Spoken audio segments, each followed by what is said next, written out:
Hey guys, and welcome back to my channel. Here's a recipe video for vegan versions of all the good old classic Thanksgiving foods, or at least the ones that I think of as classic in my own family. I tried to keep everything moderately normal, as in not a lot of fancy alternative vegan products that are hard to find or expensive, but if you have any trouble, feel free to comment your questions and I or somebody else will try to help you out with them.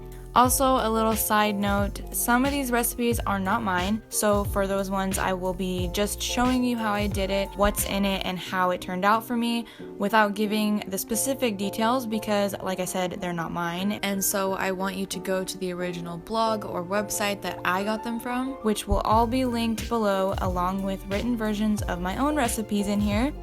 So the first thing I'm going to show you how to make is this green bean casserole. It came out amazing and was one of my favorites from all the things that I made for this video. So first, you're going to start off by boiling your green beans, which you have already cut and destemmed, for 5 minutes, and then removing them from the heat and placing in an ice bath to keep them from getting all mushed up. However, before we get to the mushrooms, this is just the way that I did it because it's what the recipe said, but I realized later that it seemed like a bit of unnecessary work, so if you're low on time and you want to just skip this step and just make the mushroom sauce and combine with raw green beans in the oven and cook for a bit longer till the beans are cooked, I'm sure that would be fine. But so now for the mushroom sauce. First, get yourself a pan and heat up some oil and minced garlic until it is browned. And then add in your seasoning, salt and pepper, and cook for another minute. And then your shrooms and stir them till they're browned. And then it's flour time, so it gets real nice and thick. And last but not least, slowly stir in some veggie broth and then some non-dairy milk. Just make sure that it's not vanilla flavored though. Once that gets all thick and stuff, you're gonna remove from the heat and add your freshly bathed green beans, put in a casserole dish, and cook in the oven. And now, while that's cooking in the oven, you're ready to fry up some onions. The recipe said to soak the onions in soy milk and vinegar for a half hour, but just so you know, 5 minutes worked just fine. In another bowl or something, combine flour and seasoning, and then you're going to make yourself a little frying station with some vegetable oil or canola oil heating up on the stove, and dip the wet onions in the dry mixture and then fry them. Just be careful not to splash you or your friends and family, and place them on a paper towel to cool and soak up the extra grease when they're done. And then once you get the casserole out of the oven, you're just gonna put those on top of the casserole real nicely, and you're done.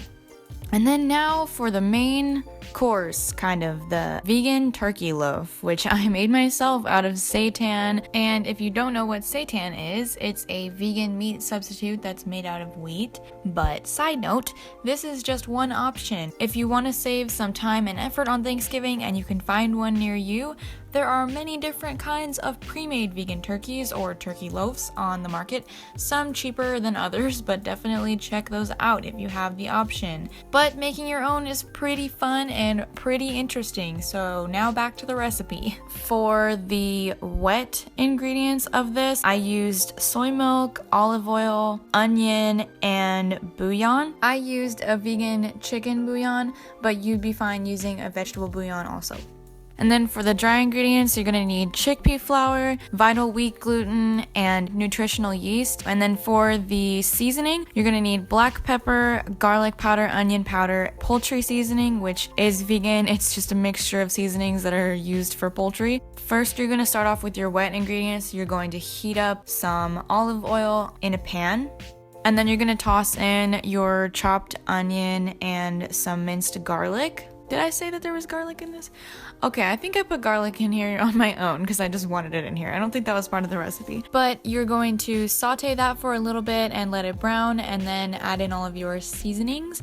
And then you're going to put your water, bouillon, soy sauce, and onion mixture into a blender and blend it till it's fairly smooth. So basically pretty self-explanatory. You're gonna add all your dry ingredients into the bowl, and then you're gonna pour your wet blended liquid thing over that, and you're gonna stir it all together and mix it up until it makes sort of like a dough. It's gonna seem kind of like you're making a loaf of bread, like a meaty loaf of bread. After you start mixing it into the dry mixture, I would definitely taste some of the mixture to see if you need to add more seasoning or add more salt or bouillon or anything like that. And now you're free to mold it into whatever shape or size you want. You can make one big loaf like me or multiple smaller loaves if you want. The world is yours. Wrap your loaf or loaves in foil and steam them for about an hour.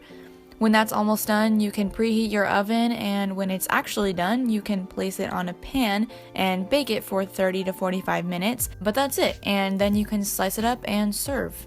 And now we're gonna make vegan stuffing. And I actually just used a mix for the base of this. A lot of just conventional stuffing mixes are actually already vegan. And so for this bag, it tells you to use 1.5 cups of broth and 1/3 cup of olive oil or butter. And then after it's brought to a boil, you're just going to turn it off and pour in the stuffing mixture and stir that around so it's like pretty evenly coated. And then before I put the lid on to mine, I added in chopped onion and chopped celery. And so you just put the lid on and let that sit for 5 minutes. And then after that, I added in some cashews, craisins, and chopped apple. And then all that's left is pouring it all into a dish and baking in the oven at 350 degrees for 10 minutes to make it a little bit more crispy.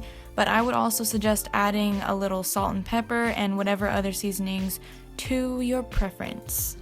And now for what's probably my favorite thing of this whole Thanksgiving feast, candied apples and sweet potatoes. First, you're going to mix together your spices, including ginger, nutmeg, cinnamon, cloves, and a little bit of salt.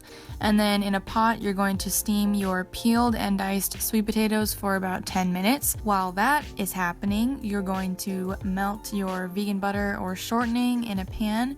If you don't have these, I'm sure it would still be amazing if you just used some oil, especially coconut oil, instead. To the melted butter, add your brown sugar and spices and boil for about a minute. Then add your walnuts or pecans or nothing if someone in your family has a nut allergy, and boil that for another minute. Once your sweet potatoes are cooked but still firm, you can mix those in with your diced Granny Smith apples in a pan or casserole dish and coat them all in the sauce you just made, and then pop that in the oven to bake at 350 degrees for 45 minutes. And I took out mine halfway to stir it again, but that's not necessary, it's just me being extra. Now for another very important part of your Thanksgiving dinner, we're gonna make some good old mashed potatoes. And for these, I actually made my own roasted garlic. Definitely not necessary if you don't want to do that, but here's how you do it. So first, you're gonna rip all that papery stuff off the garlic cloves and then cut them all down until all of the cloves are exposed. Then you need to place that on a sheet of foil, pour some olive oil over all the cloves, sprinkle on salt and pepper to your liking, and pop in the oven at 400 degrees for about an hour, or at least that's what one video said, but other videos said more like 30 minutes, so do whatever suits your lifestyle best, okay? But basically, you're just going to dice up your potatoes, and I use Yukon potatoes because I prefer those the best for mashed potatoes, but russet potatoes, whatever other ones that there are, those are fine too. And you're just gonna boil those until they're pretty soft. Like, you're just gonna wanna test it with your fork. Stick a fork in it and see how soft they are. But yeah, when you actually do take them off the stove, you're gonna want to drain all the water from them into your sink. So you're gonna scoop all your potatoes into a bowl and mash those up. If you have a potato masher, that's cool, but I didn't, so I just used forks and that worked perfectly fine. But I added in a 1/4 cup of Earth Balance, which is vegan butter. But if you don't have that, of course, you can just use olive oil or whatever. And I also added in a little bit of soy milk or whatever non-dairy milk, or you can just not even use that. You don't need it. And then I put salt and pepper in mine and the roasted garlic. And then I also put in a bunch of chives, and I put some in and stirred that around, and then I also put some just on the top to make it pretty. And then you're done. That's it for the mashed potatoes. Super easy, super great. And now for the cranberry sauce, which was never a favorite of mine, but it's very pretty to look at. Homemade cranberry sauce is typically already vegan. It's basically just cranberries, water, and sweetener. But here's the recipe that I used. I used 3 cups of cranberries, 1 cup of water, and 1 cup of sugar.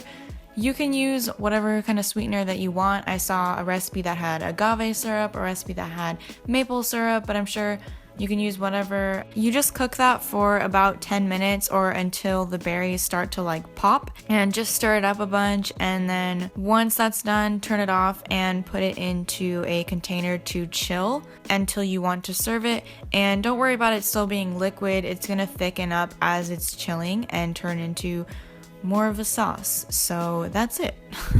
On to the next thing. And obviously, what even is Thanksgiving without some gravy?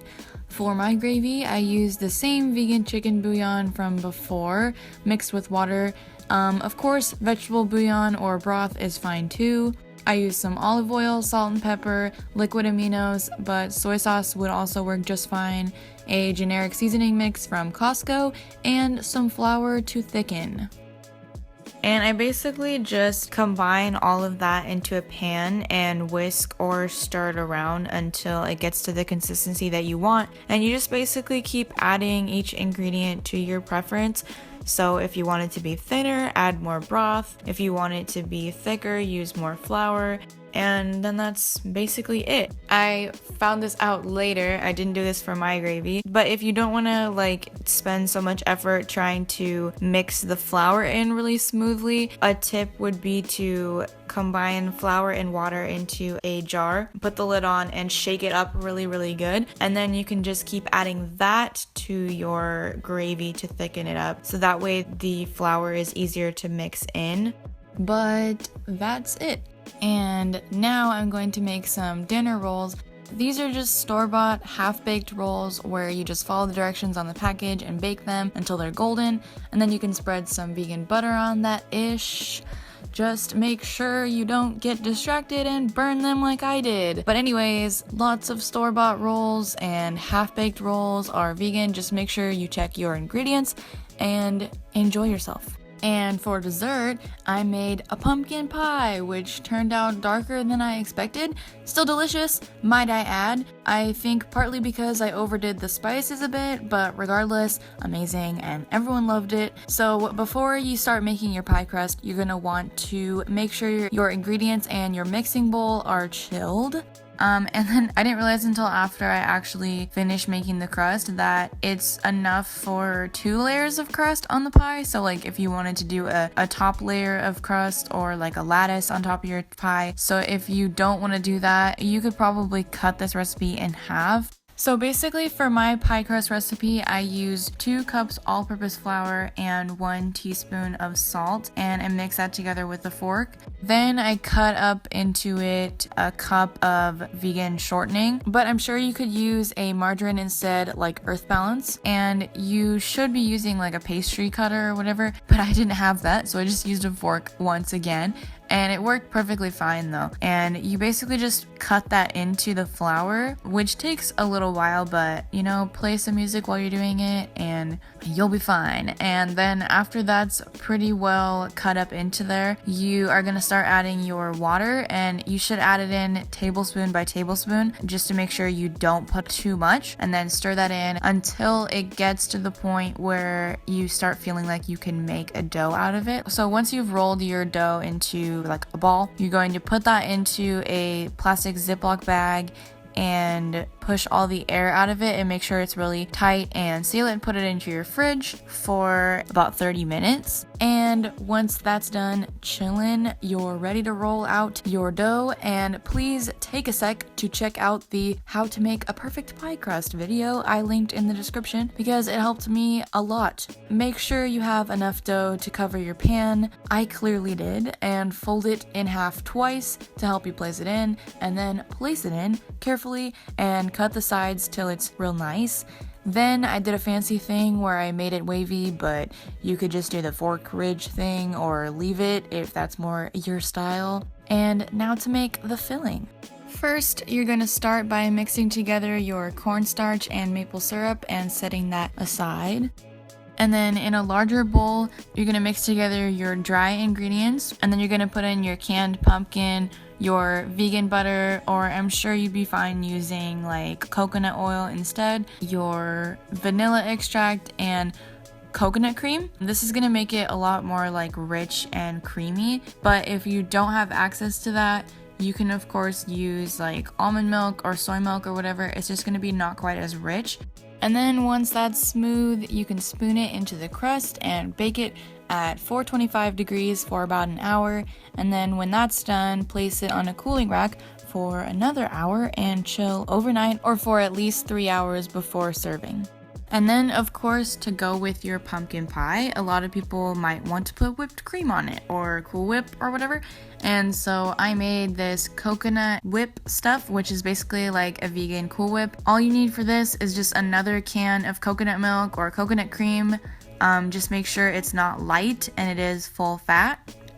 And you're going to actually want to make sure it's in a cold environment, so like the fridge, or if your house is cold enough, so that this will separate, because you're gonna only use the top layer, which is like the cream. And then after you've spooned out the coconut cream, you will get out your mixer, and I know ours is from like the literal 70s, but mix that until it forms stiff peaks, like so. And then add in 1 teaspoon of vanilla and 2 tablespoons of sugar. There are plenty of recipes that use other healthier sweeteners, but I'm just showing this method because it's what most people will have in their house. And then whip that up until it's as smooth as you can get it. Or another option is just to buy some vegan vanilla ice cream and just put that on top of your pumpkin pie. That's probably what I would do, just because it's easier and I love ice cream. And you are done. And that's it. Finally.